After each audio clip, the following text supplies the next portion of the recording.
اللہم صلی علی محمد و آل محمد۔ عزیزان ایمان کو سامعین کرام، بزرگان تربیت، ارشاد رب کائنات ہو رہا ہے۔ پروردگار عالم اپنی پاک و پاکیزہ کتاب، مکمل کتاب، مکمل کتاب، وہ کتاب جو ہمارے لیے، اس دنیا والوں کے لیے ہدایت ہے، اس کتاب میں ارشاد فرما رہا ہے کہ لقد خلقنا الانسان فی احسن تقویم، ہم نے انسانوں کو احسن تقویم پر خلق کیا۔ پھر اس کے بعد کیا ارشاد فرماتا ہے، کہتا ہے ثم رددناہ اسفل سافلین، مگر یہ انسان ہے جو اسفل السافلین کی منزل پر آ گیا۔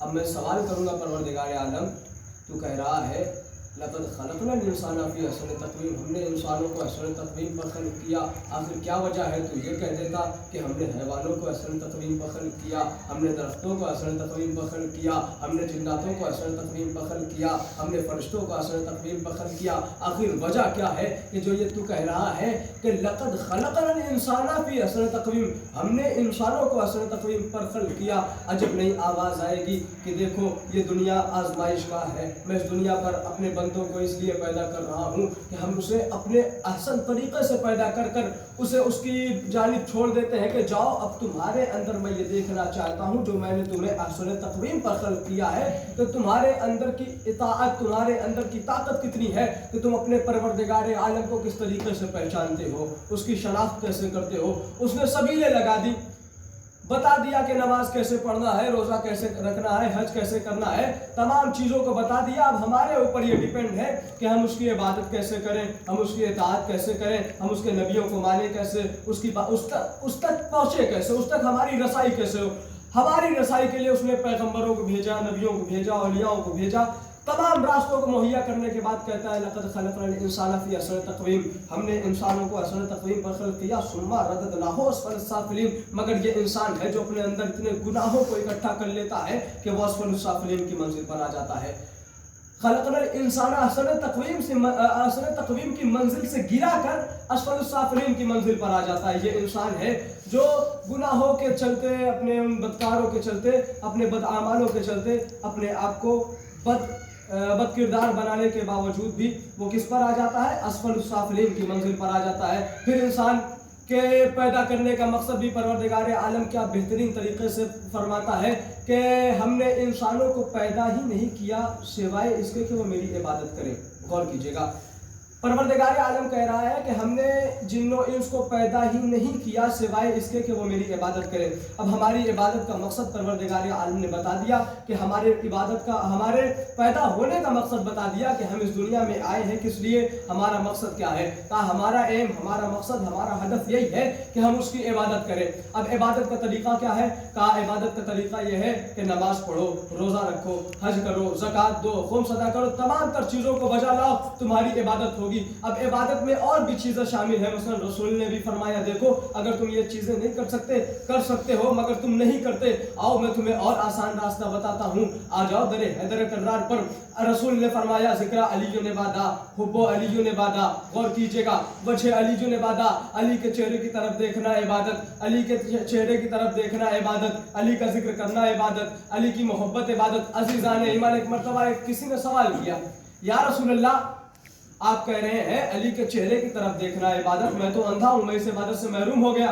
عجب نہیں، رسول نے فرمایا دیکھو تم اگر اندھے ہو تو علی کی ولایت کو سن تو سکتے ہو، علی کی ولایت کو سن تو سکتے ہو، علی کے قصیدے سن تو سکتے ہو، علی کے تذکرے کو سن کر اپنے دل کو شاد تو کر سکتے ہو، اما علی سے محبت کرو، عبادت ہے۔ عزیزان ایمان، جب آپ یہاں تک آ ہی گئے ہیں تو آئیے ایک واقعہ آپ کے درمیان پیش کرتا چلوں اطاعت کے سلسلے سے، بآواز بلند نعرہ صلوات۔ اللہم صلی علی محمد و آل محمد۔ اطاعت کسے کہتے ہیں؟ کہا جناب موسیٰ کے زمانے میں ایک مرتبہ جناب موسیٰ کا یہ دستور رہا کرتا تھا، جناب موسیٰ پروردگار عالم سے باتیں کرنے کے لیے کوہ طور پر جایا کرتے تھے، حسب دستور جا ہی رہے تھے۔ ایک مرتبہ نمازی تھا، ایک بڑا متقی پرہیزگار، آن کے کہتا ہے اے موسیٰ کہاں جا رہے ہو؟ کہا اللہ سے باتیں کرنے کوہ طور پہ جا رہے۔ کہا موسیٰ اللہ سے میرا ایک سوال ہے، پوچھئے گا کہ پروردگار ہم تیری اتنی عبادت کرتے ہیں، ہم نماز پڑھتے ہیں، ہم روزہ رکھتے ہیں، حج و زکوٰۃ تمام چیزوں کو بجا لاتے ہیں، جنت میں ہمارا کیا مقام رکھا ہے؟ جناب موسیٰ نے کہا ٹھیک ہے، جناب موسیٰ آگے بڑھے۔ ابھی جا ہی رہے تھے ایک مرتبہ کسی اور نے سوال کیا، ایک شرابی تھا جو نشے کی حالت میں بالکل چور تھا. اس نے کہا موسیٰ کہاں جا رہے ہو؟ پھر جناب موسیٰ نے وہی جواب دیا کہ میں کوہ طور پر پروردگار عالم سے باتیں کرنے جا رہا ہوں. اس نے بھی ایک سوال کیا، کہا موسیٰ پروردگار سے یہ پوچھئے گا، اپنے خدا سے یہ پوچھئے گا کہ اس نے میرا جہنم میں کیا مقام رکھا ہے. غور کیجئے گا. اب جناب موسیٰ نے کہا ٹھیک. اب جناب موسیٰ آگے بڑھے، اب کوہ طور پر آئے، پروردگار عالم سے باتیں کی، باتیں کرنے کے بعد واپس جانے لگے. اب واپس جا ہی رہے تھے، آواز قدرت آئی، موسیٰ اپنے بندوں کے کچھ سوال لے آئے تھے، جواب نہ لے جاؤ گے؟ جناب موسیٰ کہتے ہاں پروردگار جواب تو لایا تھا. تو پروردگار عالم نے کہا دیکھو میں ان کے سوالوں کے جواب تو نہیں دیتا، مگر ان کے سوالوں کے عوض ایک سوال کرتا ہوں، ان سے جا کر پوچھنا کہ کیا ایک چھوٹی سی سوئی کے سوراخ سے ایک ناکا، ایک اونٹ پار ہو سکتا ہے؟ جناب موسیٰ نے کہا ٹھیک ہے. اب جناب موسیٰ آئے، اب جا ہی رہے تھے اور اتفاق سے وہی نمازی مل گیا. اس نے پوچھا اے موسیٰ میرا جواب کیا ملا؟ اللہ نے میرا جنت میں کیا مقام رکھا ہے؟ موسیٰ فرماتے ہیں دیکھو پروردگار عالم نے تمہارے سوال کا جواب نہیں دیا ہے، مگر تم سے ایک سوال کیا ہے. کہا سوال کیا ہے؟ کہا یہ بتاؤ کہ کیا ایک چھوٹی سی سوئی کے سوراخ سے ایک ناکا پار ہو سکتا ہے؟ وہ کہتا ہے موسیٰ کیسی باتیں کرتے ہو، اما وہ ایک چھوٹا سا سوئی کا سوراخ، اس سے ناکا کیسے پار ہو سکتا ہے؟ دماغ تو نہیں خراب ہو گیا؟ جناب موسیٰ آگے بڑھے، اب جا ہی رہے تھے، پھر اسی شرابی سے ملاقات ہوئی. اس نے بھی کہا موسیٰ میرا جواب کیا ملا؟ جناب موسیٰ نے کہا میں جواب تو نہیں لایا. پھر وہی سوال کیا، کیا بتاؤ ایک چھوٹی سی سوئی کے سوراخ سے ایک ناکا پار ہو سکتا ہے؟ ایک مرتبہ وہ نشے کی حالت میں جو چور تھا، اس نے کہا موسیٰ کیسی باتیں کرتے ہو، وہ اللہ علی کل شیء قدیر ہے، وہ اگر چاہے اس چھوٹی سی سوئی کے سوراخ سے یہ پوری کائنات پار کرا دے. تم ایک ناکے کی بات کرتے ہو. بابا سے بلند نعرہ صلوات. اللہم صلی علی محمد والے محمد. وہ اللہ علی کل شیء قدیر ہے، وہ اگر چاہے تو یہ پوری دنیا اس چھوٹی سی سوئی کے سوراخ سے اسے پار کرا دے.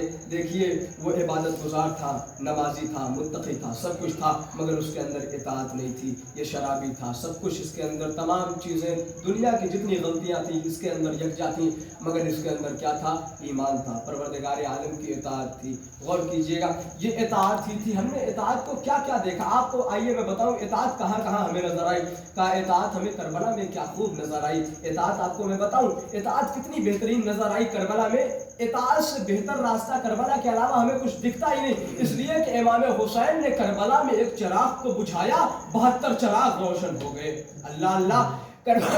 کربلا میں امام حسین نے ایک چراغ کو بجھایا تھا، ایک چراغ مدھم کیا، مگر 72 چراغ روشن ہوئے. کربلا میں یہ اطاعت ہی تھی جو ایک چراغ کے ذریعے سے 72 چراغ روشن ہوئے. یہ اطاعت ہی تھی جب امام نے ایک آواز بلند کی، حل من ناصر ینصرنا، ہے کوئی جو میری مدد کو آئے. یہ اطاعت ہی تھی جس نے جناب علی اصغر کو اپنے گہوارے میں رکنے نہ دیا.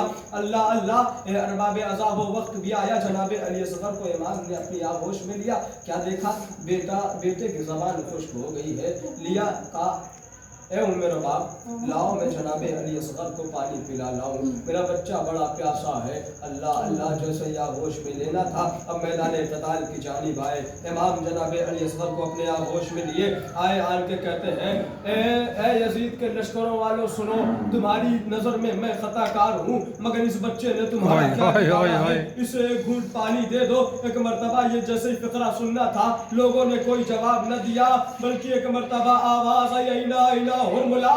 ہرملا کہاں ہے؟ جیسے یہ سننا تھا، ہرملا 3 بھال کا تیر لیے جناب علی اصغر کے گلو اصغر پر نشانہ لے کے وہ تیر چلاتا ہے. اب سنسناتا ہوا تیر گلو اصغر کو چھیدتے ہوئے امام حسین کے بازو میں پیوست ہوا. اللہ اللہ. ارے 6 ماہ کا بچہ امام حسین کی آغوش میں دم توڑ دیا. ایک مرتبہ جناب علی اصغر کے خون کو امام حسین اپنے چلو میں لیتے ہیں، لے کے آسمان کی جانب پھینکنا چاہتے ہیں. آواز آئی اے امام اے حسین، اگر ایک قطرہ بھی اصغر کا خون آسمان کی جانب آیا تا قیامت بارش نہ ہوگی. جیسے یہ زمین کی طرف پھینکنا چاہتے ہیں، آواز آئی اے آقا، اگر ایک قطرہ بھی زمین پر اصغر کا خون آیا تا قیامت دانا نہ اگے گا. اے اللہ اللہ.